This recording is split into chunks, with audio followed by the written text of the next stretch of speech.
But I think the main things is at the end of the day, volleyball is volleyball. It's in the same 9x9 court, and the rules are the same. So we. Is that on the back of your shirt? Yeah, it's on the back of the You shirt. did. A little free shout out for you. And it doesn't matter who's on the other side of the net. You need to still execute to the best of your ability if you want a chance to win. That's right, Brett Walsh. What's going on, ladies and gentlemen? Welcome back to the 9x9, the 81 square meters of the best volleyball coverage on the internet. Today is Tuesday, March 14th, 2023. This is episode 59. My name is Rob St. Clair, live from Chicago. That is Everett Delorme, live from Toronto, north of the border.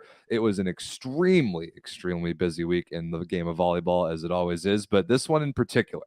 And we're not going to waste any time. We're going to jump right into it, Everett. The season is over. The playoffs are set in the men's Italian SuperLega. And the playoffs are here. They start this weekend. The first rounds of the quarterfinal matches are on Sunday. And we previewed on last week's show, week 22, the final week of the regular season. Not very dramatic, it turns out. Not a whole lot of drama. Basically, everybody held seed, but we've got a playoff bracket. Let's read it down before we dive into it a little bit more. Number 1, Perugia takes on number 8, Milano. Number 4, Lube takes on number 5, Verona. Number 2, Trentino takes on number 7, Monza. And number 3, Modena takes on number 6, Piacenza. That's it. Honestly, I'm excited for 3 out of these 4 series. Me right? too. When I look at how this is all broken down, I'm excited. And I mean, I think we knew that coming in, given the parity we've seen in the SuperLega this year. There's one team that's run away with it, and everyone else has been real close. Was a little bit disappointed, as we talked about a little before the show, about Cisterna, how I was hoping to see something from them, push for that final playoff spot. And we saw nothing. So we don't even really need to talk about this weekend's matches. But yeah, man, I think this is going to be a lot of fun. Lube versus Verona, going to be electric. Monza versus Trento, I think that one's going to be an underrated series. I think I have a lot of people have Trento in that, but I think Monza has the ability to make it interesting. And then Modena, Piacenza, Fireworks. That one is going to be fireworks. You're telling me that Engapeth isn't going to want to get after it against Leal and Lucarelli and Simone and co. And I mean, hell, add Bruno into that. Lagumja has been absolutely unreal this season. Yeah, I'm super excited for these quarterfinals. They are just going to be unreal. Except for the Perugia versus Milano, that one is just going to be an absolute walkthrough for sure. Forget about it. And for the first time ever, Everett, this year, the quarterfinals are best of 5. Oh, dang. So significantly longer series this year. So best of 5 all the way through quarters, semis, and finals. We've also got that stupid loser stage playoffs for the teams that didn't make it. And like the teams that lose in the quarterfinals will probably drop down. Nobody cares about any of that. But the quarterfinals start this Sunday. All 4 of them being played this Sunday, then Wednesday, then the following Sunday at least. So you'll get at least 3 matches in all 4 of these quarterfinals. And I'm pretty stoked for it. I agree with you. Perugia versus Milano is very forgettable. I'm not planning on watching any of those games, but even Lube versus Verona. Verona is the second hottest team in the league right now. They've won 5 in a row coming into the playoffs, and it hasn't always been pretty, but they did jump all the way up into 5th. And Lube, as we know, is an extremely fragile team with their current situation. And I'm also with you. Trentino versus Monza is a really underrated series. Yeah, I think Verona has the potential to, quote unquote, upset Lube. That's very possible. I think if you've been watching this year, at times it's almost surprised me that Lube has done as well as they have, and I've almost expected Verona to do better, right? They've had some pretty bad losses this year to teams that are out of the playoffs and whatnot, but when you look at how Verona has been playing, when you look at the how dynamic that roster can be, you can have Keita on the left or the right, you have Shaposhkov in there, the big 7-footer. Obviously, we know what the Rock Moses can do. I think it's going to be fantastic. And Lube has this interesting mix of young and old. You've got the Checo, you got Zaitsev, but then you've got Alex Nikolov, Gabby Garcia, Botolo, whatever it may be. I think that one's going to be fireworks for sure. Totally. And then my personal favorite series is Modena versus Piacenza. It's kind of the teams of what sort of peaks have we seen this year, and will we see those during this series? I mean, the peak of Piacenza was obviously the Italian Cup a couple weeks ago. They've done nothing but stink ever since. And Modena just got worked by Trentino in a do or die match for second place over the weekend, and that wasn't as competitive as it should have been. But Modena's also got the inside track to win the CEV Cup, and that series could also include, somewhere randomly in the middle, it could include the CEV Cup final, because Modena just beat Skra Belchatov 3-1 last week. Piacenza is going to have to rescue it in the golden set against Nacru Solari, but I would still say it's pretty likely those two play in the finals of the CEV Cup. So these two teams are about to play each other a lot.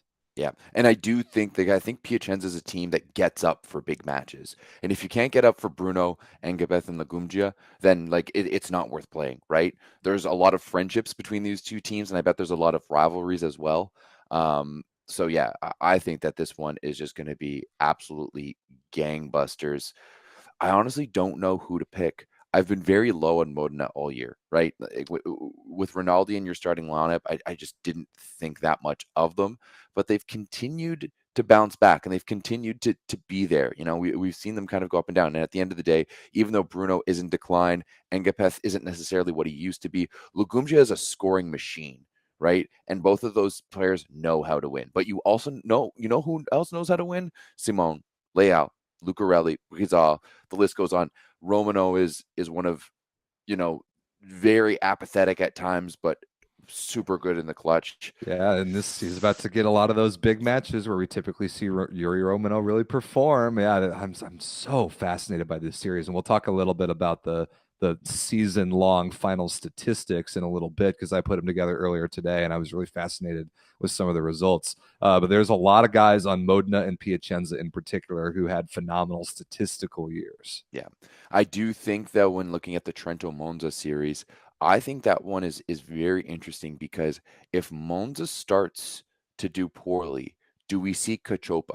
Right? Does he get inserted in? Because we've seen him with little flashes. Not sure if he's fully healthy yet, but that's kind of what I'm hearing coming out of Monza.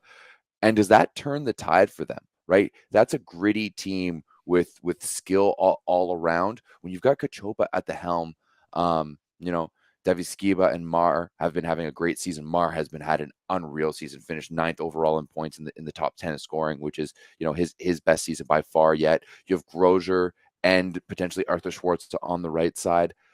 I think Monza has the ability to give Trento a run for their money. And especially we've seen Trento, if everything's clicking for them, they're a top-notch team. Right, and maybe one of the few teams in the SuperLega that can push the Perugia. But when things aren't good, they really aren't good for Trento, and we've seen that more and more this year. That they haven't been the steady Trento that we've become accustomed to. So I think that this, if there's any, I'm not going to say if there's any chance that any of these series goes 5, it's going to be this one, because I think honestly 3 of these 4 series can go 5. I think they can too. I really think all of them except Perugia Milano. And you got to think about Trentino's calendar. They're going to have a do or die match versus Zaxa in the Champions League on Thursday. Even worse. They play Zaxa tomorrow, the 15th. No, they're actually on the 16th. Okay. They play Thursday. So then they're going to have to turn around and start a playoff series against Monza on Sunday. That is a quick turnaround. If there's a chance for Monza to get on the board in that series, I think that first game on Sunday might be a really big one. So huge opportunity there for really everybody. Yeah, I could see Verona and Civitanova and Lube just being a total slobber knocker. Just going to be sloppy, heavy volleyball kind of across the board. Perugia versus Milano will be a clinic. Don't bother watching any of that. But all 4 of these series are a little bit different in their flavor, and 3 of the 4 I think are going to be really fun. So it all gets underway on Sunday. Let's look at the final table with the regular season wrapped up. So the 2 main storylines here, and we can also look at the results from this weekend really quickly. Perugia completes the perfect season, 22-0, 65 out of a possible 66 points, which is absolutely insane. Cisterna blows a really good chance on Saturday to at least make Sunday interesting. They played that first game. We talked about it on last week's show. Cisterna had to beat Verona. Cisterna had everything to play for. Verona, who was locked in at 5th place, they had nothing to play for. Verona goes out and beats them no problem. That took a lot of the drama away from Sunday's games. And then Everett, we say salutations. Thanks for participating to Siena. Goodbye, Siena. They got 3-donged by Monza in a match that they had to win. They played like trash.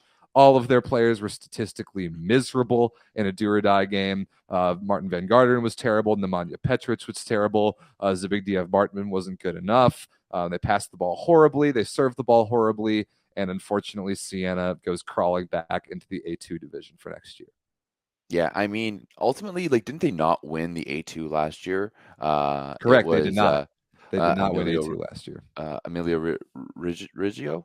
Yeah, Reggio Emilia is the name of the town. Their arena wasn't conforming or whatever. Yeah, exactly. So Siena got, the push up into it. I will miss their jerseys. However, the jerseys. The jerseys were really nice. Those white ones we see on the screen there, the white with the gold trim were all right, but those forest green with the red sponsor logo, those were tasty. Unfortunately, good jersey karma did not translate into good league karma. But what I really enjoyed about Siena is that they were only 1 point away from not getting relegated. They had that nice little 3-game run where Van Garderen was absolutely untouchable there in the middle of the season. And I think that's kind of what you want for a relegation team, right? You want a team that is going to make things interesting and you have to show up against. And I mean, that's exactly what we saw from them this season. Yeah, it was a way more interesting relegation race than last year, where Ravenna was the worst roster ever assembled, and then that second team, which ended up being Vibo Valencia, there wasn't quite as much drama there. Siena played good volleyball at times. 15 points and getting relegated is at least a respectable season, but it wasn't quite good enough. Toronto escapes by 1 point; they stay in the SuperLega. So we got a one and done in Siena. That spot will be filled by somebody different next year. And yeah, now we look towards the playoffs. Everything starts this Sunday in best-of-5 quarterfinal series, and then we move on from there. Yeah, I mean, man, I'm excited. Probably won't be watching this weekend with the USports National Championships going on, but definitely will be catching up with match number 2 once that is done and dusted. So, do you want to go over some of the stats from this year and some of the stats leaders? I would love to. Let's dig into some of that a little bit. So earlier today, and the Lega Volley stats website isn't the best. I wish we could pull out some things like hitting efficiency and reception efficiency, or reception percentage, but which we can't. We can do totals, and we can do things like stats per set. So let's read a couple top 10s here and see if we can pull any conclusions from them. Total points. For total scoring on the year, Addis Lagumgia by a mile takes it in the league. 491 total points, which is just insane. Let me look these up to make sure they're correct. Sorry, not 491, 419, 419. Still leads the league in scoring over Pedar Dirlich in second, Matej Kaziski third, Maxim Sapozhkov fourth, and Dusan Petkovic, high volume, low efficiency, fifth in the league in total scoring this year. But Lagumgia and Dirlich, I think, were both the best and most consistent opposites of the year. Is that fair to say? Oh yeah, absolutely. I mean, I think Lagumgia, he's been known, for me at least, to have kind of fade off towards the end of the year, whether it's injuries or just not performing well. This year, I feel like he's gotten better. I feel like he's gotten better. Like his best performance, his highest scores were towards the end of the season. So yeah, like big ups to him. I think that's huge for that Turkish program that's going to be looking to get into VNL this year, and it just makes Modena that more dangerous heading into playoffs. And you got to think, when you look at somebody's total points on the year, how much of it is from offense versus how much do they contribute from blocking and serving as well. And Lagumgia had a really good serving year. Lagumgia, sixth in the league in total aces with 34. Then his main competitor in total scoring, Dirlich, wasn't anywhere near the top 10 in serving, but Dirlich was the only non-middle blocker in the top 10 in blocks total. 10th in the league with 37 total blocks on the year. So those two big scoring opposites got it done in different ways. But yeah, Legumja and Dierlich were clearly the main scorers of the year. But it's interesting when you look at points per set, because then it changes a little bit. Number one in points per set in the SuperLega this year by a mile, Ibrahim Lawani of Toronto with 5.74 points per set. That's absolutely ridiculous, but you've got to remember that he only played 6 or 7 matches. And his teammate Tommaso Stefani, good year as well, 4.6. That's 5th in the league, but he got hurt. So that's certainly an asterisk there. Absolutely. And I mean, let's remember that Mads Kid Jensen was also one of the top scorers for a little while when he first joined the Superlega, and now he's relegated to 4th on Verona's bench. So I think that don't get me wrong, I think that he's super talented, and I think he's got a massive future. I think he'll be in the Superlega next year for sure. I think we're probably going to be seeing him on the French roster this summer as well.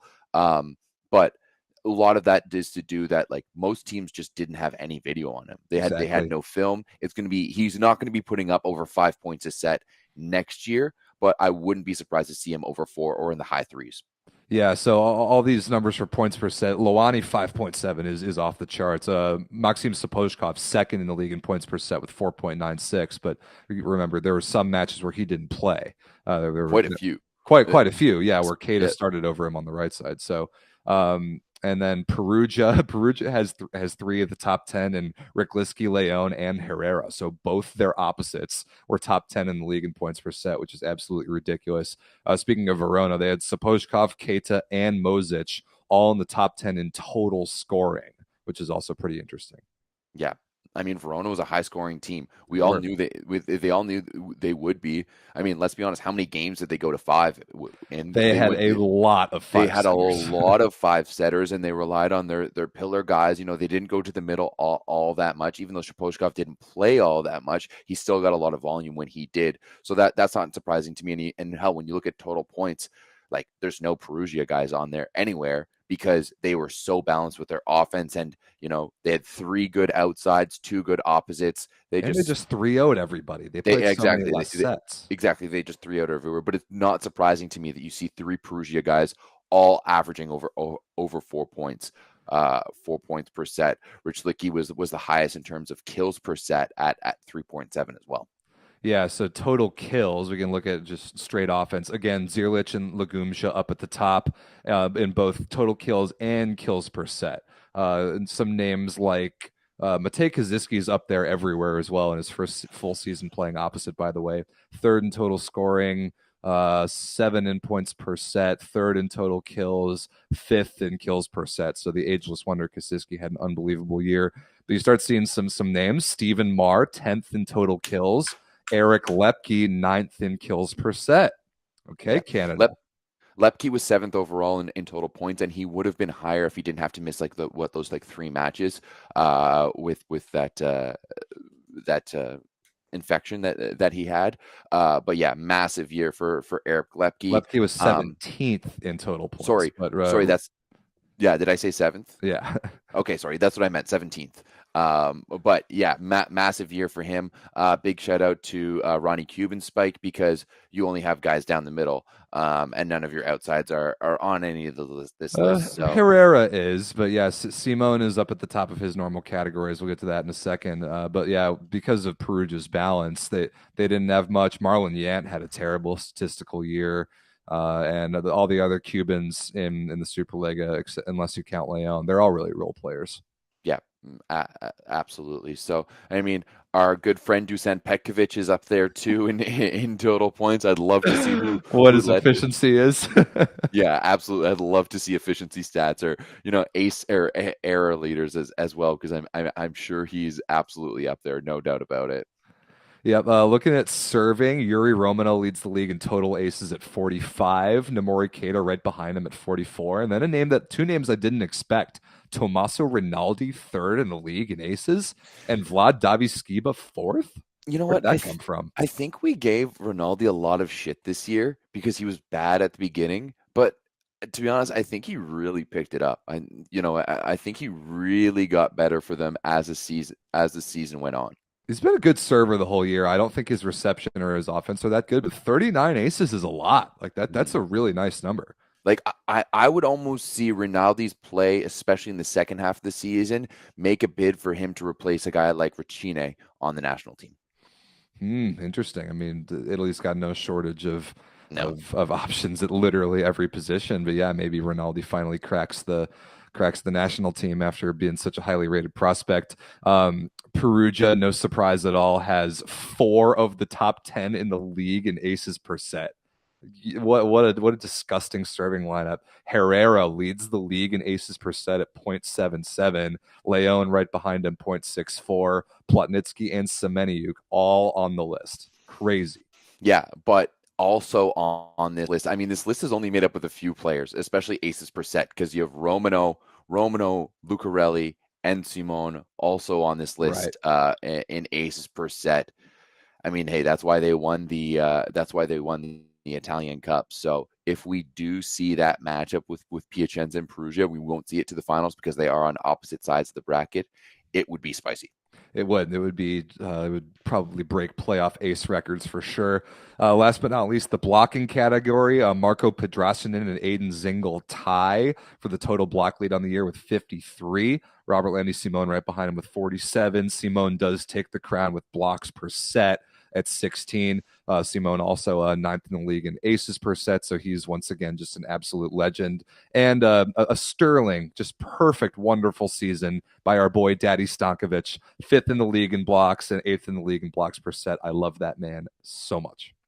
I mean, over the past few years, it was looking like we wouldn't see him as much, and he didn't even play like all the matches. I don't know what his matches. I don't know what his matches played were, but the fact that he's still up there in terms of 45 blocks, how many blocks per set was he getting? 0.57. Yeah, anything above 0.5 is really good. Yeah, 100%. That's still up there. So, yeah, love to see Daddy Stankovic and that beautiful hair just up that stuff in the crap out of everyone. God, I love him so much. So yeah, if you want more stats discussion about the whole SuperLega season, we can talk about it in the Discord. I know a couple people have already started putting some info in there. I just threw this spreadsheet together really quickly today. I can share it in there as well, but it'd be nice to pull out some more detailed data from the season and then see just some real legitimate trends and for big names going into the national team summer. But yeah, that's kind of a wrap on the SuperLega. Yeah, regular season. We're just getting started with the playoffs. In terms of stats, though, I do know that Beandog has been really good the past few seasons of putting together some comprehensive stats via Volleymetrics or something of the like. So, Beandog, if you're listening, if you could do that and share it with us, that would be mint. Yes, our friend from Finland in the Discord. Join the Discord, by the way, if you haven't already. Links in the description. Yeah, there's plenty. That's the place to really get into the nitty gritty on some of these stats. Yeah, if you're a volleyball nerd like us and you're not in the Discord, what are you doing? What are you doing? What are you doing? What are you doing? What are you doing? All right, ready to move on, Everett? It's a big week of CEV as well. Is it time to 100%. Recap some stuff? Yeah, absolutely. We had the women go down today. The men are going down tomorrow. Did all the women's matches happen today? No, just 2 of them. Just 2 of them. Yeah, you're right. As I open it now, 2 big matches today. We've got another one tomorrow, and another one on Thursday. No surprises so far, but 2 good matches. Exasabasha going to 3-1 against Rajov, and then Novara 3-1 against Stuttgart. I was kind of expecting that Novara-Stuttgart match to be maybe a little bit spicier, given how Novara has been a little bit up and down, and Stuttgart has been known to be giant killers in the past. It's still possible. But not so much. And of course, this Exasabasha team has been so good. Which one do you want to start with? Let's start with Novara versus Stuttgart, because that actually was the better match. They were both 3-1, but yeah, it actually was a decently spicy match, especially in the 4th set. And when you're in one of these 2-match Champions League series, if you get to a 4th set, everything is so pivotal, because that 1 point that can be on the line for go into 5 can mean everything in the series. And the 4th set in this one was really tight.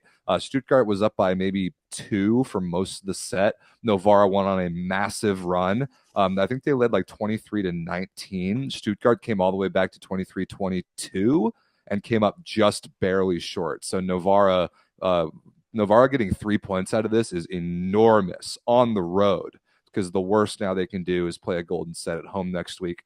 Really good match. Eberhard Karakurt wasn't great. No. 17 for 45 with 7 errors. Stuttgart really balanced. I thought Simone Lee was good. I thought Crystal Rivers was a little error prone. But that's just an all-around very good team. Novara just had a little too much firepower. In particular, I thought the middles both played really well. Anna Zanesi, 8 blocks.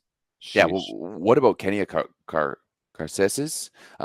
She was 21 for 34 with 62% hitting. That's absolutely massive, and especially when Karakurt is putting up 7 unforced errors, that's absolutely huge. And you know what? This just adds more fuel to the fire for that Novara president who was calling out Karakurt a little bit earlier. So that one's going to be a spicy story to continue watching. But Novara in the driver's seat in this one.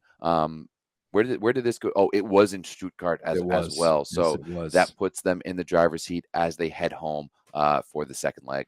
Yep, big. Yeah, Kenya Carcases, really, really good game. The only Cuban we'll really compliment on this show, other than Robert Landy Simone, just for Ronnie Cuban spike. Yeah, she was awesome. She was not good in reception, at least especially at the end. Her Stuttgart was targeting her to make that comeback, and she was passing like trash. But she did get a kill to win the match, so really well done offensively for her. Yeah, Stuttgart's got an uphill battle now. That fourth set was really, really close, but like you said, Novara in the driver's seat. And the other one, Zaja Basha beating Zhezhov on the road, wasn't as dramatic. The fourth set there was good, a 28-26, kind of a similar situation with that crucial point on the line, but it felt to me the whole time like Zaja Basha was in control. Yeah, I mean, I'm not surprised by that whatsoever. I'm a little bit surprised that Rezhov was able to get a win, but they were at home in front of the home crowd. We all know how those Polish fans can be, but to me, Basha is the number 2 team in the world right now, right behind Conigliano. They've been dominant in the SuperLega, and I expect that to continue fully here in the Champions League. Yep, and anytime I look at an Zaja Basha score sheet, the first thing I look at is how did their outside hitters play. Hande Baladin pretty good, 11 for 26. Irina Vorenkova, 11 for 22. So both pretty good. That'll usually get the job done for them. Yeah, but still Boskovic, 27 points in this one. Just absolutely monstrous. She was 26 for 54 with a block. I mean, whenever that woman's shoulder is made of titanium, I swear to God. She's such a machine. I don't even I'm almost like desensitized to how amazing she is, which is why I always just look at how the outside hitters are playing. But it speaks to how consistently unbelievable Boskovic has been. She has the best arm in the women's game by far. In my opinion, right? When you look at how, like, if you look at like those top 3 opposites that everyone compares everyone to, and Hawk and Ogonu and Boskovic, Ogonu is just pure size and dominance. Like, obviously she swings hard, but like she touches the highest without a doubt. Hawk is plays quite evenly. You know, her footwork's really good. She's a big body. She's got a decent arm on her. But Boskovic is, man, she's that lefty. She's got the whip. She can just muscle through it. I love watching Boskovic swing on the ball. And you're going to get to continue watching her because, yeah, Zaja Basha's got a game at home next week to advance. Worst they can do is go to a golden set. I think, well, just kind of like we were expecting in the quarterfinal, that was going to be a mostly one-sided series, and it looks like Zhezhov's going to come up just short. So we can look at the bracket here and look forward to the rest of the week. I've got a game tomorrow. Is that Malonza versus Vakif Bank tomorrow? Yeah, Malonza versus Vakif Bank. I think that one is going to be phenomenal. Malonza, especially in a Champions League situation, has the ability to play spoilers without a doubt because there's no foreigner limit. They can kind of go full on with whatever they want, whatever roster they want. And I mean, hey, with the amount of talent they have so many configurations. Big shout out to Avery Allard, the Canadian girl out of Winnipeg. Yeah, that was a cool signing. Yeah, so she just got there, played her first game. She was on the roster. She didn't actually play, but that's massive for us. She's probably going to be in contention for Team Canada later this summer. But when you look at how Vakif Bank has been struggling, there's already rumors floating around that Ogonu is going to be heading to Malonza next year, which just makes this all the spicier, kind of, a reminder of last year when Conigliano and Vakif Bank were playing in the finals, and everyone knew that Ogonu was already heading to Vakif Bank. So yeah, I think this one has the potential of being a very, very good match. It goes down. This one's going to be at 2:30 Eastern time. Is that it? 3 p.m. Eastern time, I think, is what I'm looking at. We had daylight savings time over the weekend. I don't think that's hit Europe yet, so I'm confused about time zones. Yeah. But that's what Flash Score's telling me. Okay. It's interesting because it's a 7:30 start in Europe. No, that doesn't make any sense. Yeah, I mean it could be in I don't know. I'm tired, man. It's still been messing Oh, me up. my bad. 12:30 Eastern. 12:30 Eastern. Should be match time on that tomorrow. Okay, we'll figure it out. I'm sure our today's matches section of the Discord. Once again, just a shout out to Discord. If you're not there, you should be. Just a big shout out to our buddy Philip from Berlin to put that all together.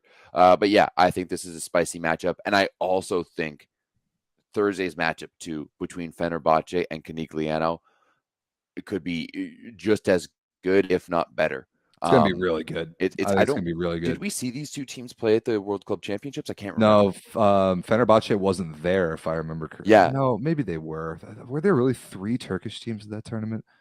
Probably there probably were, with as dumb as that tournament format is. I can't remember if they played or not. I'll have to go back and look at that. But yeah, when you look at like to me, as I said, Canigliano has been hands down the best team this season. It just shows how Santorelli is the best coach. We've had a discussion with our buddy Christian from Electric Volleyball. He thinks that Voloj is just straight up the best volleyball player in the world. Doesn't matter men's or women's. Voloj has been super fantastic, and you're really seeing how this team somehow, in some ways, got better by losing one of the best players in the world in Paolo Ogonu. They've been unreal, but I do think that Fenerbahce is an aggressive team and has that ability with Irina Fedoretseva and Melissa Vargas. Like, that's a dangerous team, and if there's one team that could maybe put Canigliano off their game, especially from the baseline, it might be Fenerbahce. Yeah, the baseline is the key. I think we talked about it on last week's show. That was a very good preview just now. That serving, Fenerbahce serving versus Corneliano reception, I think that's the key matchup. I'm curious to see how that goes. That one is Thursday. What time Thursday? That is noon Eastern Thursday. I'm very excited about that one. Yeah, it should be a good one. All right, moving on through women's CEV competition. A big one in the CEV Cup that we've been looking forward to wasn't nearly as dramatic as maybe we were hoping. Scandici, 3-dongs THY Istanbul, no problem. This, other than 27-25 in the first, this was not even close. Yeah, that one, a little surprising to me and a little sad for me. When I look at this stat sheet, didn't watch the game, but I look at this stat sheet, Kiera Van Rijk, 9 for 34. She was negative efficiency with 9 errors and got blocked twice. When your big gun isn't producing, that's what's going to happen. And one thing, though, I will say is that typically Kiera doesn't have 2 bad games in a row. And when we see her play poorly in one game, she generally goes off in the next. So I'm going to be very interested to see how she responds to this one, because I think Scandici is a beatable team. All right. Antropova is fantastic, but I think Zhu Ting has been maybe a little bit disappointing. Her passings were really good. She did go 10 for 20, but not as dominant as I think we'd like to see from her. So yeah, I think that this one still has the potential to be to go to a golden set, especially since THY will be playing at home for the next match. Right. I think maybe there's golden set potential, but you lay an egg 25-12 in a match that was supposed to be this good. I don't know about how well you can recover from that. Home court advantage for any Turkish team, as we know, is really, really nice. But yeah, not only was Kiera pretty bad, Hannah Ortman was really bad, also negative efficiency. Like, they just didn't really get hardly anything from the pins, with the exception of Maddie Kingdon, who was pretty good. Just not kind of the match that I was hoping to see. So maybe there can be a miracle next week and we can see a golden set, but Scandici has the inside track for sure. And like we said, this is a semifinal. The rest of the tournament, CEV Cup Women's, is pretty forgettable. I think if Scandici does go on to win, we can just give him the trophy. I think if any of these teams go on to win, we can just give them the trophy. Yeah, for sure. In my opinion, this is the final. Looking at that second set, though, Kiera Van Rijk was 0 for 7 with 3 errors. So that's not going to be good. Not going to be great. Hannah Orthman was only 1 for 2. So just some struggles all around for that THY team. That can happen sometimes. And Scandici's really good. They're very physical. They're very imposing. So THY, we'll see if they can figure it out. All right, ready to move on to the men's side. Yeah, absolutely. Because we have three. We start the quarterfinals, or no, sorry, the second leg of the quarterfinals for the men tomorrow with three fantastic matches and one going down on Thursday. Which one do you want to start with here, Rob? I think we might as well catch up on the two from last week that we didn't talk about because they were last Wednesday. Perugia beating Berlin 3-1 and Jastrzębski beating Friedrichshafen 3-0. That we don't have to talk about Jastrzębski at all because that match was not even close. 17-16-13. Hour and a shower. Like, get out of here. Thanks for participating, Friedrichshafen. Congratulations on making it this far. See you later. Go home. I think we should talk about Berlin taking a set, though. I think that's a little more interesting. Yeah, I think it's interesting. It's good for Berlin to take a set. I think there was some notes I think Philip was probably at that match because it was in Berlin and saying that it wasn't necessarily the best game from Perugia. But yeah, big ups for Berlin for taking a set. That's probably all you're going to win for the rest of the year in Champions League. You might win another set, but I would highly doubt to see them win the match. And if they do, it's because Perugia goes 0-2 and puts on the bench's bench. And just rests everyone else. Yep, I think that's very likely. Perugia just needs 2 sets at home on tomorrow. I think they'll get that no problem. I mean, yeah, Perugia won the first 2 sets 18-15. So I think they fell asleep at the wheel a little bit, let Berlin steal one in the third. But I mean, come on. 10 aces for Perugia, 6 for Ole Plotnitsky alone. Like, get out of here. There's just nothing Berlin can do. I mean, hey, we've seen that Perugia is one of the best serving teams in the SuperLega, and they're just going to continue that, especially against a team that isn't used to seeing high-level serves like they do in Italy. No. They have seen nothing like this. Like Carl and Schott and whoever they have. Who's the Berlin libero again right now? Satoshi Suiki, Japanese guy. Yeah, I mean, he's not even on the Japanese national team, right? So these guys are not used to seeing the heat that Perugia can bring. So I'm probably not even going to watch this match. Nope, I don't think there's much to talk about there. Definitely nothing to talk about with Friedrichshafen versus Jastrzębski. But the other 2 matches this week I think could be pretty good. Lube versus Hawkbank tomorrow, 3:30 p.m. Eastern. That's really late. I'm surprised. I love that because I'm coaching a March break camp for Nike right now. That means I'm going to be able to catch that one. I'll be out of there quick. Maybe watch the first set on my phone while driving home. Listen to the first set on my phone while driving home. Texting while driving laws in Canada are pretty steep and don't really have the budget to pay for one of those, but I'll be able to get home and check that one out. Good one there. And then same time Thursday for Trentino versus Zaxa leg 2. I'm so stoked for both of those matches. I honestly, I've been calling it for a while. I think Halkbank is going to take this one, right? It's going to take a massive effort from Lube. They need to why am I stuttering so much? Jeez. They need to win in 3 or 4 to even just force a golden set. And then you're not telling me that Namir just won't go beast mode if you get into a golden set, right? Ma'a could be chucking up high balls to the bench. Like Namir could have 3 blockers on him. And he's just going to go high hands and out of bounds. Like no one challenges the block like Abdelaziz Namir. So yeah, I really have a lot of faith in Halkbank in this one. I'm really curious. I think I do too, because even if, like you said, even if they do get to a golden set, I think Namir will be single-handedly unbeatable in a game to 15. But in Italy, if Lube receives decently for a match, who knows? I don't know. It's hard to pick. I really like that one. I'm looking forward to watching it. And then Zaxa versus Trentino, absolutely anything can happen. 100%. In Italy, if Trentino wins 3-1 or 3-0, they advance straight up because Zaxa won in 5 last week. So I expect this one to go to 5. You think so? To go, 100%. Right? Their last match went to 5. Like this is one of the best rivalries we've seen recently in volleyball. I definitely think it's going to 5. Real quick, I hope though, so. I think it'd be awesome. real quick though, on the back to the Lube versus Halkbank one, with how good Thomas Jeschke played last week, to me, Lube is just going to be game planning so much more for Jeschke, which just opens the door so much more for Namir.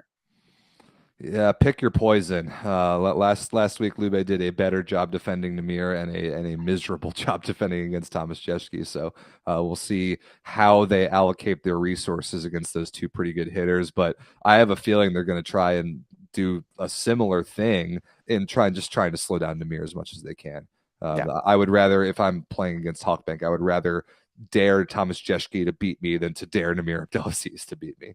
Yeah, absolutely. I definitely agree with that, but still, it still leaves a gap open for someone. Yep, definitely.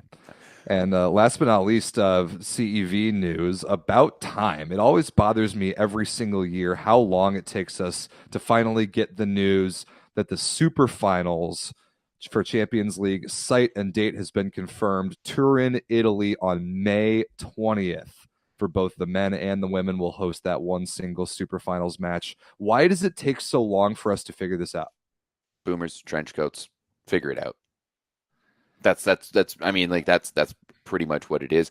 I do think that something like this doesn't necessarily need, like it because it's only one day, like it doesn't need everything else. Are they doing the semifinals or just the finals? No, just the finals. Just the finals. One day, May 20th. That's it. It doesn't need the whole package of organization like an event like Eurovolley or anything like that. You don't need to coordinate so much. 4 teams, 2 matches, 1 venue. So yeah, I think that's probably why. But honestly, I absolutely love that we do the SuperFinals the way that we do, back to back, men and women. It just puts it like just forefront of how equal the sport is in terms of between men and women, right? Like we have everything going on at the same time. As a fan, you can go and watch both matches. I'm hoping that's what the ticket situation is. I hope so too. That you can just go. It's like, whether you could buy for individual matches or a package for both. I hope it's just a package for both. I absolutely love that. It's just a day of volleyball, and that you and I are just going to be glued to our screens. Actually, we should probably do a watch along for that one. Would love to. Yeah, I totally agree. I think having both matches in one place one day is a fantastic idea, and it always produces a great event. So I'm excited for this for sure. Just funny that we have to wait until literally the quarterfinals to know when and where we're going for the finals. But yeah, May 20th, it'll be the very, very last thing of the entire club season. Before we very quickly turn around for VNL. But yeah, put that date on your calendar. You've got volleyball to watch that day. Yes, you absolutely do. Even if VLA is going, Rob, you're not going. No, there's no VLA that weekend. I am. Doesn't matter. You wouldn't be going anyways. I'm quite committed to the SuperFinals that day. All right, Everett. Before we move on, a couple other leagues and things to catch up on. What are you wearing over there? Oh, just one of my favorite sweaters. I wore this to coach today. The kids loved it. I told hey, tell your parents to go to thatvolleyball.store. Use the code 15% or spicy to get 15% off, and you can get one of these. This is a beautiful forest green. It's awesome. I will say though, there's something going on with the store. I apologize to those who have purchased. I do believe that today I figured it out. I got into a fight with Printful, not actually, just over the computer. And yeah, we figured it out. So we should be up and running once again. I apologize for the delay, but make sure you go and pick up some merch. Rob, you're wearing merch today too. You're not even repping. You're not even repping the VLA. I've got more VLA merch than I know what to do with, but only special occasions for the spicy volleyball logo. Such a good logo. That's true. It is a great logo. I got a few comments about it as well when I was at Toronto versus York this past weekend. Fabulous logo. Speaking of USports, we'll talk about that later on in the show. First, let's catch up with the Lega Volley Femminile. We can run through this pretty quickly, I think. There was a Wednesday match, which is kind of weird. Scandici beat Busto Arsizio, no problem. Malonza beat Chieri, no problem. Conegliano beat Novara, relatively no problem. But Perugia beat Firenze 3-1. Ouch. Rob, you know how high I have been on Firenze this year. Not me. I'm whoa. I am taking full responsibility for this. This one is on me. I was high on them. They won on that nice run, whether they won 4 in a row, 5 in a row once Malinov joined. But this to me is just the dagger. That is the nail in the coffin. It's the cross for the vampire. Whatever analogy you want to use, to me, Firenze is done. When you're losing like this to a potentially relegated team like Perugia, this is a must-win game for them, and it absolutely kills them. Like it's tough for me to see. I believed in this team. I believed in Britt Herbots. I believed in Malinov joining this team, and it's just not going to happen now. Like I think it's done and over, and that playoff race is dusted because now they are a good 3 points behind. They're only 3 points behind, but this win would have put them tied, right? It would have put them level in points against Busto. They would have had the same record, but instead, now they're behind. So you simply have to beat teams that are worse than you when you're fighting for a playoff spot. You must get 3 points against the third worst team in the league. And when you don't deserve to go to the playoffs. That's pretty simple to me. You've got to beat that Perugia team. They're bad. Yeah, they are bad. So that's tough. I was expecting more from Firenze. I was high from them right when I did the preview show with Tommy earlier in the year. And it just didn't work out, and that's sad. Speaking of when you're fighting for a playoff spot, beating teams that are bad, Bergamo beat Macerata 3-0. It's what you're supposed to do. Cuneo beat Pinerolo 3-1. It's what you're supposed to do. Casalmaggiore beat Vallafolia in a pretty big one, 3-0 there. So huge 3 points for Casalmaggiore and a win on Lauren Carlini's resume over Micah Hancock head-to-head. But Firenze, figure it out. You've got spicy. You cannot lose that match. Busto losing to Scandici ends up not hurting them because of Firenze's loss. You see the playoff picture there. You've got that 31 for Busto Arsizio right now. And what's coming up this week? Anything that might really influence this picture? Let's see. Firenze versus Casalmaggiore, maybe. Vallafolia versus Chieri, maybe. Busto gets Macerata. So Busto gets a really bad team and should be a 3 free points for him. Yeah, well, it should have been a 3 free points for Firenze as well over Perugia, and that didn't happen. So, yeah, we'll have to see. What do you got? We got 3 matches on Saturday and 5 matches on Sunday or 4 matches, sorry, on Sunday to check it in the leg of all femininity. Okay, I think that's kind of about it there. Fair to move on to the Plus Liga? Let's do that. Yeah, let's move on to Poland. Only 2 main matches I wanted to look at from the last week. One was a very weird head scratcher. Zaksa getting 3-donged by Skra Belchatov.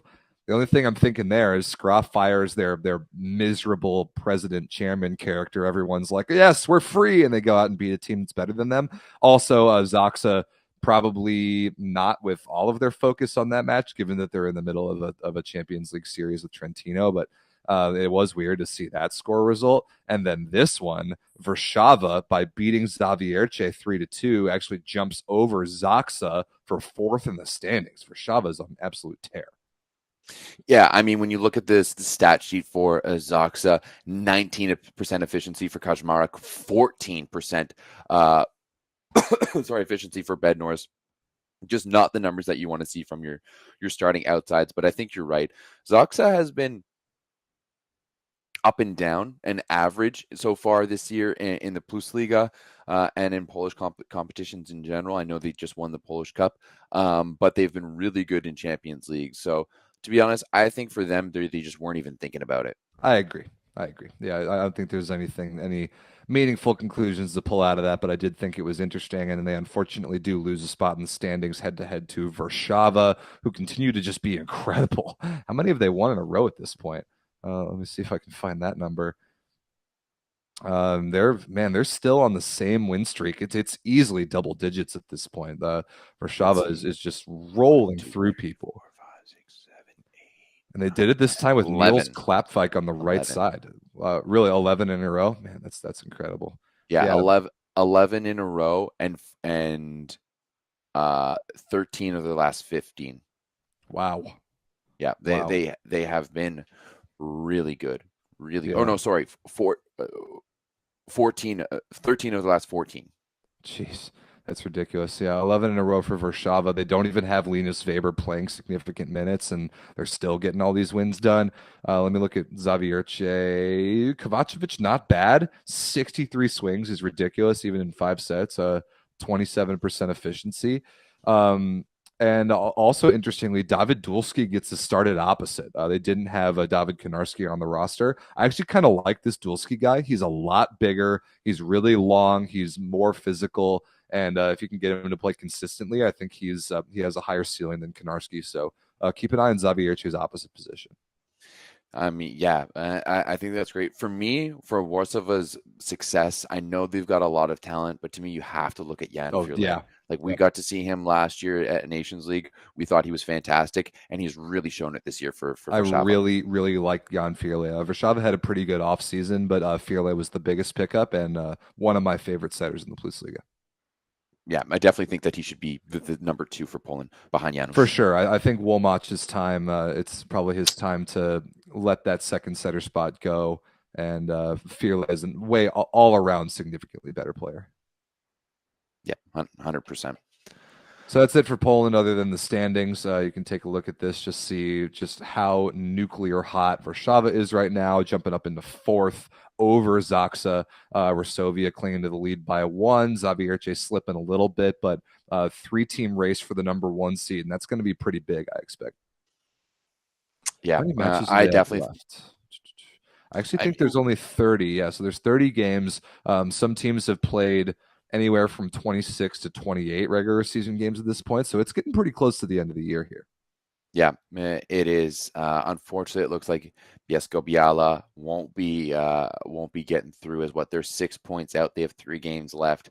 Looks like they're going to be relegated, which is sad for Jay Kanes, Sasha Range, and of course Dalton Sinoski. You've got the 3 English speakers over there. But man, when you look at the top of this Plusliga with those top 5 teams, and even Gdansk on the outside looking in, they're equal with points with Zaksa. Hell, Olsztyn has been doing good. Taylor Avrill's been having a fantastic season. Definitely one of the top middles in the Plusliga. This playoff race in the Plusliga is going to be spicy as that volleyball on Rob's shirt right now. I can't wait for it. I might even be more excited for the Plusliga playoffs than I am for the SuperLega. I was just about to say that. Yeah, those series top to bottom might be better. Like you don't have a Perugia caliber team in the Plusliga. No, I think 100%. everybody is good, but everybody is also beatable, and that could produce some crazy good series. Zaksa, JW, and Resovia have played one less match than a lot of those other teams, so that is influencing the standings a little bit. But yeah, it's coming down to the wire in the Plusliga. We'll certainly keep an eye on it. Do we think now that Skra has dumped their dead weight, they're only 6 points out of that 8th spot? Nope. Right? I don't think it. I really don't think it. I don't think Skra's good. I don't like the makeup of the team. I don't like Lanza. I don't like Koi. I don't like old man Atanasievich. I don't like Wolmach. And I certainly don't like Piechocki. The only player on that team that I like is Biniak. That's it. Yeah. It's the only player on that team that I like. When you look at the 3 matches they have to play, JW, Olsztyn, and then Lublin. And Lublin, has been really, really good at times. They've dropped down. They're not there. Do you think Suwałki has a chance to catch Nysa?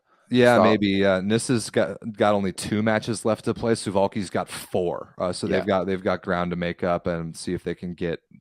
They're down by 5 points with 2 matches in hand, so we'll see how that goes. And they have to play Zaksa and Zawiercie, but they've also got matches against Lublin and Bielsko-Biała. So 2 very, very winnable matches there. And maybe JW or maybe Zawiercie and Zaksa, they can steal a win from them, either of them as well.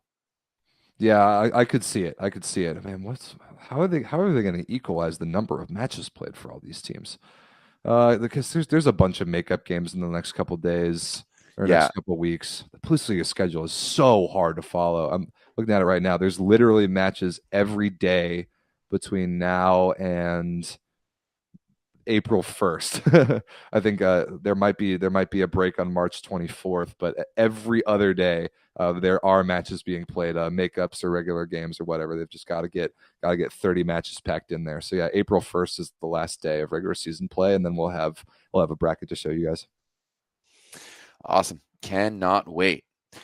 All right. Do you want to move on now to some international news, Rob? Because we finally know where the Olympic qualification tournaments are going to happen. About time. Yes, about time.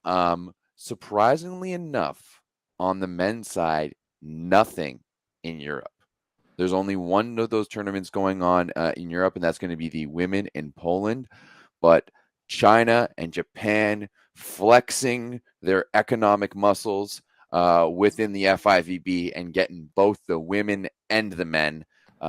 Nothing happened in North America. Of course, we weren't expecting it to. And of course, the men heading off to Brazil. What do you think, Rob? Well, at least we know. About time. It's about time that we know. And so the format of these is dumb. It's brand new this year. There's a drawing of lots happening this week on Friday to determine what teams are we actually love it, going right? where. The FIVB loves a drawing of the lots. You know why? Because soccer does a drawing of the lots. So they're like, hey, we want to be soccer's little brother. So we're just going to do exactly the same as them. I kind of like it that it's drawing of the lots and they're not just using the straight up rankings. I just kind of like that idea. But yeah, we'll have to see how it goes. It sucks because you know that inevitably both Canada and the USA are going to be playing in Japan and China, and we're going to have to be watching at some ungodly hour in the middle of the night. For sure. So the women's tournaments, all three of them are September 16th to the 24th this year in China, Japan, and Poland. The men's three tournaments, all September 30th through October 8th in China, Japan, and Brazil. And the way those are going to work is 8 teams are going to go to each one of those places. They're going to play a full round robin, which is ridiculous. So every team is going to play 7 matches in like 9 days, which is absolutely absurd. And the top, I think, is it 2 or 3 from each pool get an Olympic bid? I think it must be 2. I thought it was 3. No, it has to be 2. It's 2, yeah, because France has got a bid, obviously, as the host on each side. But yeah, they're going to give 6 bids each, and then it's going to come down to the remaining 5 are going to be just straight from world rankings at the end of VNL in 2024. So you're going to play 7 matches in 9 days and have to finish top 2 to get a bid to the Olympics. That's absolutely ridiculous. Once again, God, it just continues my thesis that there's just too much volleyball, it's right? In a year where we're gonna have VNL as per usual, we're gonna have continental championships with which, you know, when you look at the NORCECA side of things, isn't that bad. You can kind of Euro volley is gonna go right up to it. Man, it's just, you know, that Engapeth and Bruno and all these players are going to have something to say about it coming later in the year, or getting closer to this, because as soon as that's done, you know that, you know, like the or like the Del Monte Cup is going to be like 2 weeks after that, right? Absurd. So the way that I think this works is they're going to draw lots of they're going to group the world rankings in groups of 3, kind of in snake order. But group 1 is the hosts, and if you look at the men's side, one of the hosts is Brazil, one of the hosts is China, and they're being drawn out of the same cup. And the teams that get China in their pool instead of Brazil are the luckiest teams in the world. So I'm fascinated to see how this drawing of lots goes. I have a feeling that I'm going to hate it. I always hate drawings of lots, but I think that this one is going to be particularly stupid, as it's going to create bad pools for a bad tournament. So I do not have good vibes about this. I am hoping and praying for that China pool. No, everyone is on both the men's and the women's side. Well, the China women are good, but like the Chinese, Japanese, and Polish women are all good. So at least they're all like above average. None of them are gold medal contenders, but they're all above average. On the men's side, it is lopsided. Brazil is phenomenal, Japan is decent, and China is miserable. So I don't understand how that works. Definitely have one of each on that side. Is it going to be 10 teams? Is it 10 teams for the Olympics? 12 teams for the Olympics. You've got France, you've got 6 that will come out of these tournaments at the end of this year, and then 5 that will be given just straight off the world rankings at the end of VNL in 2024. And that's going to be the field. All right. Well, I guess it's going to be interesting. You know, hopefully Cuba doesn't just climb up the rankings by beating up on Mexico, Puerto Rico, and Qatar. But yeah, it'll be interesting. Drawing the lots, as we said, will be Friday. I'll be knee deep in USports quarterfinals, so I won't be watching it. Rob, are you going to check that out? Or No. Why would I watch the drawing of lots? I can read it in 5 seconds after it's over. Who cares?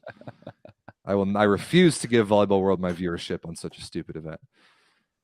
Fair enough. All right. Well, we'll talk about it on next week's show once the pools are drawn. I have a feeling I'm going to be angry. I'm just mentally preparing myself to be mad about whatever the results are.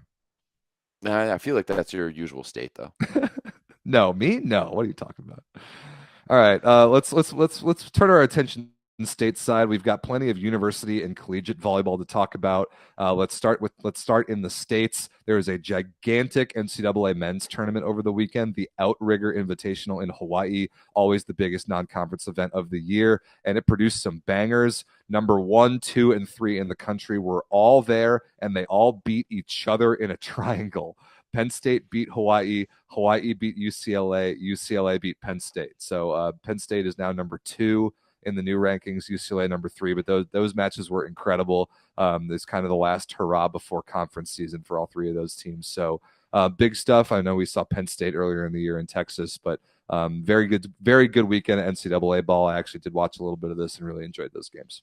Yeah, I mean, I'm pretty surprised to see Penn State beating Hawaii. Not that I don't think Penn State is a fantastic team, but I really thought highly of this Hawaii team, and I know so did the Discord. So yeah, it just makes things even more interesting right now in the NCAA. So I think it's going to be great. Hawaii is very, very, very good. They're really good, and I expect them to hold on to the number 1 spot going into nationals in Virginia later this year. But it was a fun weekend. I wish that we had gotten to watch all of the games instead of just the Hawaii games. But really good volleyball. So shout outs to NCAA men's. I think that's about it for that. Everett, we now need to focus north of the border because there was hardware given out, and there's hardware coming up this weekend. Yeah, absolutely. If that camera panned just a little bit to the right, you would have caught me with my nice little camera phone taking a picture for an absolutely great CCAA men's volleyball event hosted by the Humber Hawks. The Camosun Chargers went back to back, beating the host Humber Hawks in the finals, and I mean, it was convincing. They were fantastic all weekend long. Interestingly enough, head coach Calvin Ma told me that it wasn't really their best volleyball played until that final match, and they were just stifling in front of a sold-out crowd at Humber. It was great. I love CCAA ball. Also, shout out to the Briarcrest Clippers out of Saskatchewan, playing in the ACAC, the Alberta College Collegiate Athletic Association. They won the bronze. They got upset by Fanshawe on day 1 and clawed their way back. Yeah, it was a great weekend all around. If you want to go check out the highlights, most of them are up on on Volleyball Source. From the baseline angle, you know how we do. Quarterfinals and semifinals are up. And yeah, it was a great weekend. Big shout out to Coach Calvin Ma. I mean, it's actually his first championship. They were coached by the legend Charles Parkinson, and if you're a Canadian fan, you know his voice. He commentated the volleyball in Canada for so long. He gave it up last year. Calvin took it over, and they didn't even miss a beat. Of course, Beta, they're pack full. There's one thing with the Pac West and Brazilians. They just love bringing in Brazilians. And really, yeah, that's cool. Like I think Beta, the main guy, standing it right in the middle. He was their top outside. He's from Brazil. I know VIU, who's the other team that made it to nationals as well. Vancouver Island University. They had 2 Brazilians on their team as well who could hit the snot out of the ball. So yeah, if you're Brazilian, you're looking to play, looking to do a little bit of education, Pac West is your go-to. Sweet. So yeah, shout outs to Camosun for CCAA men's side and women's as well. Lakeland beat Camosun in the final, right? Yeah, Lakeland was absolutely unreal. I mean, they were ranked top 3 all year. It was a little bit interesting. The top 3 teams ranked all year were VIU, Lakeland, and Humber, also on the women's side. VIU got upset by Camosun in the Pac West finals, which is the BC League, and then they lost to Humber in the first round. Humber ended up winning bronze after falling to Lakeland in the semifinals. I won't lie, I was really pulling for Humber That women's team is dominant in the OCAA, but they've had a really tough year. Their head coach, Chris Wilkins, lost his wife tragically a little bit earlier in the year. And there was a heartbreaking photo taking of him just sobbing after they won that bronze medal match. So my heart goes out to the Wilkins family in general. Actually, fun fact, both Humber teams, men and women's, are coached by the Wilkins brothers. Chris coaches the women. He's 2 years older than Wayne, who coaches the men. They both have 400 plus wins in the CCAA, just dominant programs here in Ontario. But yeah, big shout out to Lakeland College. The middle and the right side from Humber I was actually coaching with at the Nike camp the past 2 days, and they just said, man, Lakeland was so good. They didn't make any errors. They were so steady, and Humber was the only team to take a set off them. So Lakeland, big shout out to them for winning the CCAA Women's National Championships. And if you want to hear more about this, I'm going to have Kyle Donnan on. We're going to be doing a show about CCAA and USports at about 9:30, 10 o'clock Eastern with Kyle Donnan. Kyle was on the call at VIU, so he got front row seats to all the women's. I got front row seat to all the men. We're going to have a great chat, and then we're going to chat about some USports stuff after too. So sweet. Everett's doing the marathon tonight, doubling up on podcasts. So you guys can dig into Canadian college and university ball even more. But for the 9x9's sake, Everett, give us a very brief preview this weekend for USports Nationals. Let's start on the men's side. Yeah, let's start on the men's side. I will be there all weekend, heading down tomorrow night to be there for media day on Thursday. So if you want to, hear me talk to all the coaches, you can check it out over on the Volleyball Source YouTube. I actually just released a fantastic, might be one of my favorite interviews I've ever done with head coach of the McMaster Marauders, Mr. Dave Preston, after 21 years at the helm of the Marauders and building one of the most prestigious programs in all of North America. The likes of like Stephen Marr, Danny Demyanenko, Jory Mantha coming out of that program. He will be retiring after this national championship. This will be his last go at it here at the Burridge, and he will be taking over the Australian national team program. So make sure you head over to, if you're already watching this, you're already on our YouTube or you're listening to it on a podcast, but make sure you go check out that chat. We didn't even talk about nationals at all. We just talked about life. We talked about volleyball. And as you'll hear about, when he's ready to talk, he's one of my favorite people to talk to. So make sure you go check that out. It's awesome. But to preview this tournament, I think it's going to be awesome. We have 3 teams out of the Canada West. Alberta got number 1 by beating Trinity Western in the finals. Saskatchewan took down UBC in the quarters and then topped Calgary in the bronze medal match to get that one. I think that's Saskatchewan versus McMaster matchup at 6:30 on 6 p.m. on Friday night. St. Paddy's Day is going to be absolutely bananas. I have to give, if I have to call a favorite right now, it has to be Alberta. They're the defending champs. They've dominated all year. I think they've only lost like 2 matches. Jordan Cannon is ridiculous. I can't wait to watch him again. Absolutely. The Ottawa Cannon is absolutely unreal. Love watching him. A few other spicy matchups, though. I think Sherbrooke kind of shocked the volleyball world here in Canada by not only winning the RSCQ, but getting that bronze medal. I'm really interested to see them play.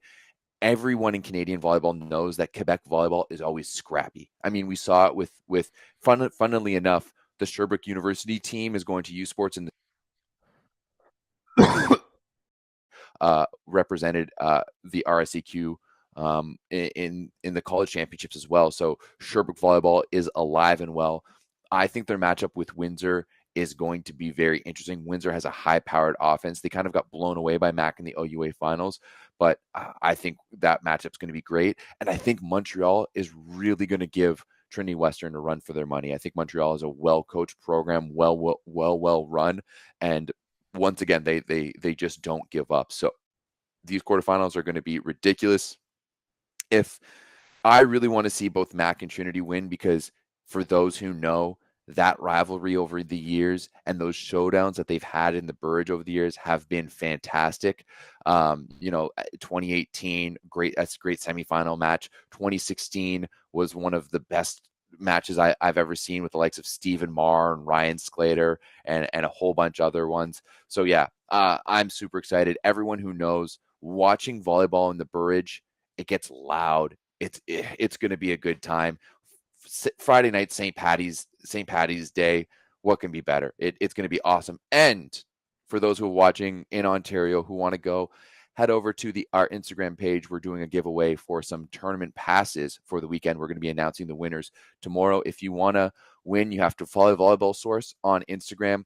You got to comment who you want to bring with you in the comments, and you got to share the video in your story. So you're going to be able to watch all of these matches. They're going to be on the CBC Sports YouTube. Of course, you're going to be able to find all of those matches on our website.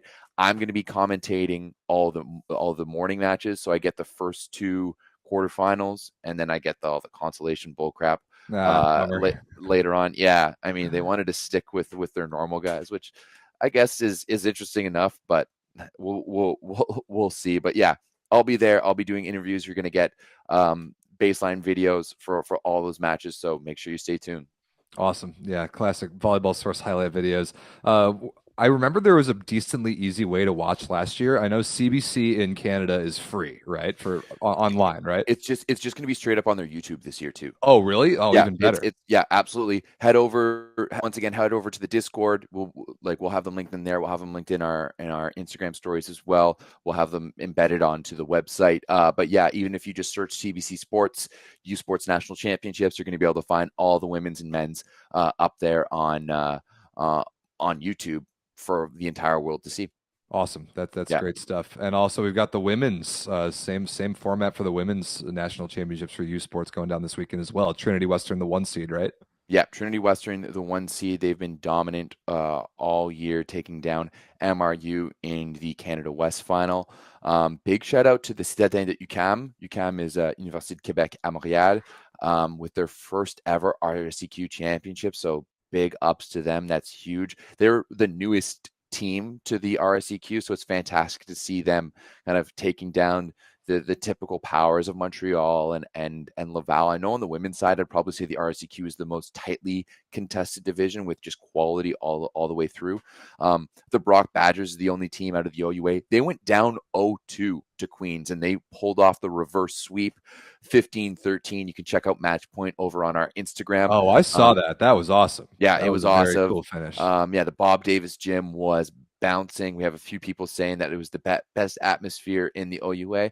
I don't know if I'm ready to say that quite yet. The Burge is really good. So is the Arc at Queens.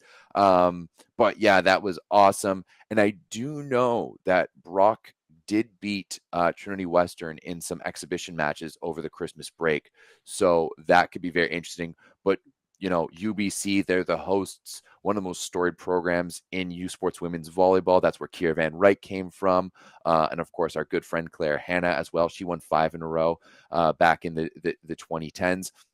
So that's not going to be an easy first round matchup for Brock. And then a good old Canada West matchup with MRU and Manitoba in that other quarterfinal.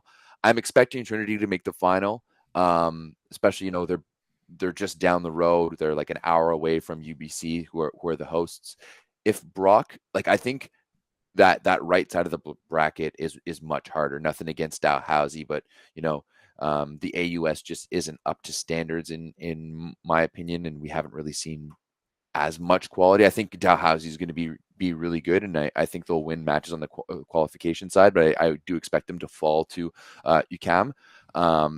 But I would love to see a Brock versus Trinity matchup in the finals for this one. But once again, if you want to hear us talk about some USports, you can join me in about 45 minutes to an hour and a little bit when we talk about some CCAA and USports volleyball right here on Volleyball Source. Sweet. So Everett's doubling up on the podcast tonight, which is awesome. I'm really stoked for a lot of these matches this weekend, all sorts of university stuff. There's all sorts of CEV this week, CEV Cup, Champions League tomorrow and Thursday, Scudetto playoffs kicking off on Sunday, and USports championships all week long, right? Thursday, Friday, Saturday, Sunday? Not Thursday. Thursday will be Thursday. Media day for both those. So unfortunately not going to don't have anyone. Maybe I'll see if Kyle wants to go down to UBC for me, the gentleman that I'm talking to in just a bit.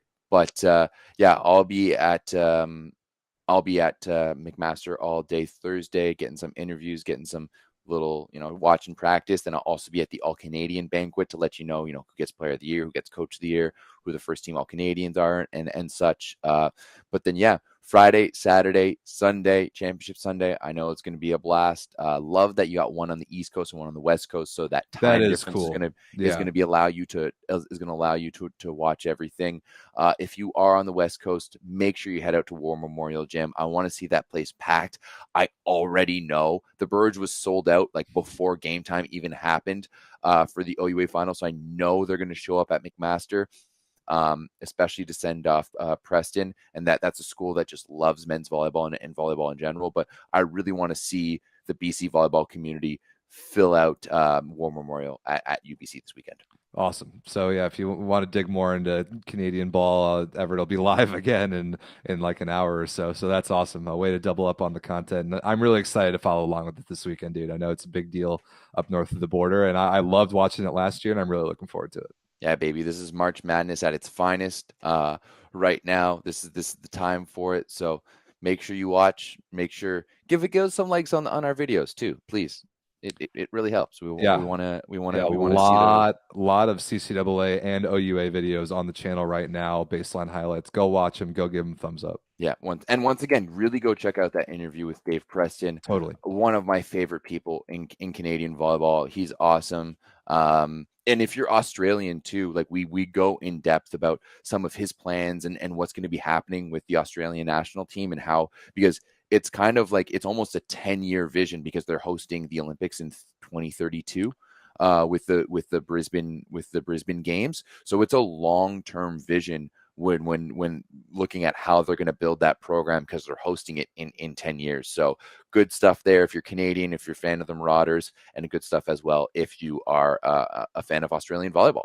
Awesome. Well, all the usual ball this week and this weekend, plus all this USports stuff, which is amazing. So join the Discord; it will help you follow along with it all. And if this weekend, if this USports week doesn't single-handedly kill you, Everett, we might just get you next Tuesday for a show. How about it? Oh, buddy, I'm up for this. I'm just ready. Like I'm just gonna run on just straight up piss and vinegar and maybe a little bit of beer to get this one going. Sounds like a classic volleyball event. Oh, you know it. So this isn't my first rodeo. I've done this before, especially at the Burge, and I'm a little bit more seasoned now. So yeah, let's just say I'll be taking it a little bit easier on the indulgences and just be focusing on the work. Well, I'm looking forward to the coverage. You're in the right place, boys and girls, here on Volleyball Source, including a show later on tonight if you want to dig into Canadian ball even more. So thanks for watching 9x9. We'll be back on Tuesday, but a lot more going on between now and then. Peace.